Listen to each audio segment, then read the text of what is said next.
Welcome दोस्तों, आप सभी लोगों का साईं अनुभूति चैनल में मीनाक्षी के द्वारा हार्दिक अभिनंदन है। और इसी तरह से साईं एक्सपीरियंस सुनते रहिए और साईं की लीलाओं का वर्णन करते रहिए। दोस्तों, आज मैं जो आप लोगों के साथ बात शेयर करने वाली हूँ वो सिर्फ और सिर्फ ये है कि हम बाबा का एहसास कैसे करें। और कुछ लोगों के मेरे पास कमेंट आए थे कि हम बाबा से जो भी मांगते हैं वो नहीं मिल रहा है हम लोगों को, और हम बाबा की भक्ति कैसे करें और बाबा की साईं सचरित्र कैसे पढ़ें, बाबा की साईं सचरित्र हमारे पास तक कैसे पहुँचे और कि बाबा की भक्ति हम कैसे पाएं। तो बहुत सरल सा एक जवाब है दोस्तों, वो सिर्फ इतना।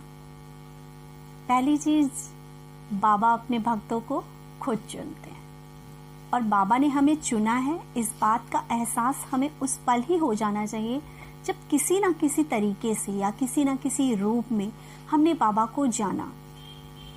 बहुत से हमारे साथीगण ऐसे हैं जिनके पास बाबा की छवि या बाबा की उदी या बाबा का प्रसाद किसी ऐसे व्यक्ति के द्वारा पहुंचा जिसे या तो वो जानते नहीं थे या अचानक से वो किसी ग्रुप में थे, वो बात कर रहे थे और बाबा का नाम उनकी जुबान पर आया और उन्होंने पूछा बाबा के बारे में।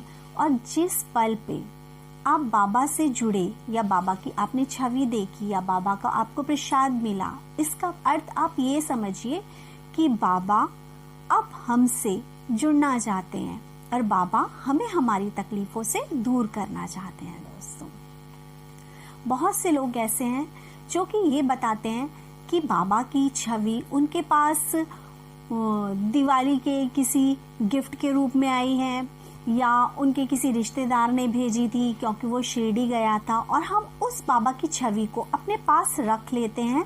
लेकिन ना तो हमारे मन में श्रद्धा होती है और ना ही हमारे पास भक्ति होती है।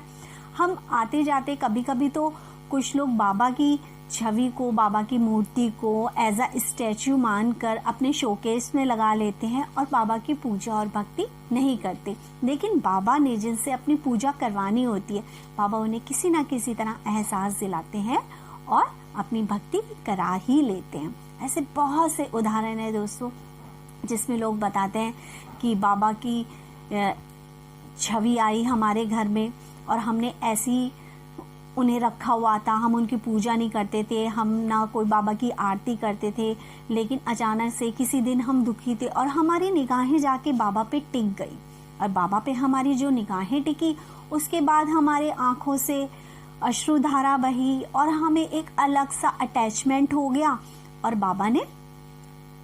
बाबा के लिए हमारी भक्ति जाग गई और तब से हमने बाबा को मानना शुरू कर दिया, बाबा को भगवान की तरह पूजना शुरू कर दिया। बाबा अपना भक्त स्वयं चुनते हैं।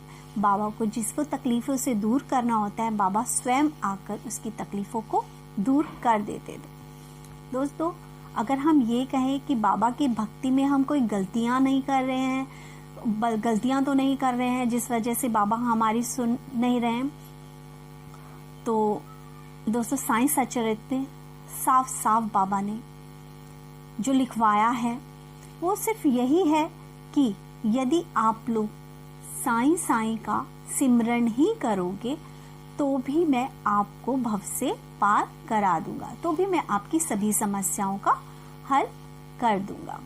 तो दोस्तों, ये सोचने की जरूरत बिल्कुल भी नहीं है कि हम साईं की भक्ति में कोई गलती कर रहे हैं। गलती अगर आप लोग कर रहे हैं तो वो सिर्फ और सिर्फ एक है दोस्तों, बाबा को श्रद्धा चाहिए, बाबा को सबूरी चाहिए। बाबा को अगर आप भक्ति कर रहे हैं तो श्रद्धा के साथ करिए और सबूरी के साथ। श्रद्धा का मतलब आप में भक्ति होनी चाहिए, सबूरी का मतलब आपने बाबा से जो मांगा है उसके लिए आपके अंदर पेशेंस होने जरूरी हैं।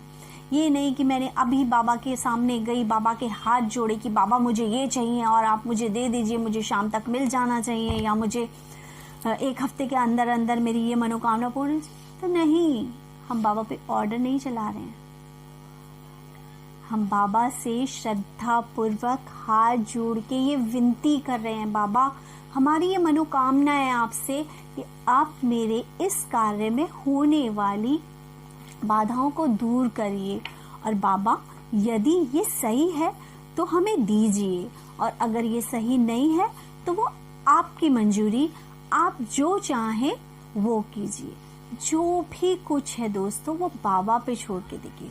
बाबा से जिद सिर्फ इतनी करिए दोस्तों कि बाबा से जिद सिर्फ इतनी कीजिए कि बाबा मुझे आपका साथ और सहयोग चाहिए, क्योंकि जब आप मेरे साथ होंगे तो मेरे सारे काम अपने आप ही बन जाएंगे। और एक चीज और दोस्तों, अपने मन में झांक के देखिए, क्या वाकई आप उतने सच्चे हैं? क्या वाकई? झूठ तो हर कोई बोलता है, ऐसा नहीं है कि आज का जो टाइम है उसमें झूठ बोले बिना लोगों के काम नहीं बनते, लेकिन हाँ कोई ऐसा झूठ जिसके बोलने पर किसी दूसरे को कोई हानि हुई हो, किसी का नुकसान हुआ, या हम बेमतलब में भी झूठ बोल रहे हैं, अपने मन को प्योर कीजिए। और इसके अलावा हम जिस मनोकामना की बाबा से बात कर रहे हैं, जिस मनोकामना को बाबा से मांग रहे हैं, उसके लिए हम कितने कार्यरत हैं, हम उस चीज को पाने के लिए खुद कितनी कोशिश करें, क्योंकि बाबा आपका सहयोग करेंगे, साथ देंगे, मार्ग में आने वाली बाधाओं को दूर करेंगे, लेकिन मेहनत तो आपको करनी पड़ेगी ना। इस चीज पे मुझे एक चीज और याद आती है, जैसे कि बहुत सारी लेडीज ये कहती हैं कि हम कंसीव नहीं कर पा रहे हैं और बाबा ने हमारी झोली अभी तक नहीं भरी है, हमने साइंस सचरित्र बहुत बार पढ़ी है। तो दोस्तों बहुत सारे उदाहरण ऐसे हैं कि बाबा ने कभी ये नहीं बोला कि आप कर्म मत करो। आपके जो भी मेडिकल कंडीशन है, एटलीस्ट उसके लिए आप लोग डॉक्टर के पास भी जाइए, और जो वो डॉक्टर जो भी प्रिस्क्रिप्शन आपको बताता है, जो भी दवाइयाँ वो आपको देता है, वो दवाई और उस दवाई के साथ उदी, उन दोनों को मिला के लीजिए। तब आपकी जो दवाइयाँ हैं वो आपके शरीर पे असर करना शुरू कर देंगी। इसलिए कर्म भी करो, भक्ति भी करो, श्रद्धा भी रखो, सबूरी भी रखो, बाबा आपका सहयोग जरूर करेंगे।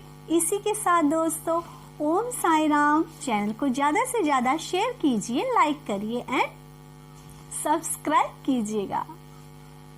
धन्यवाद।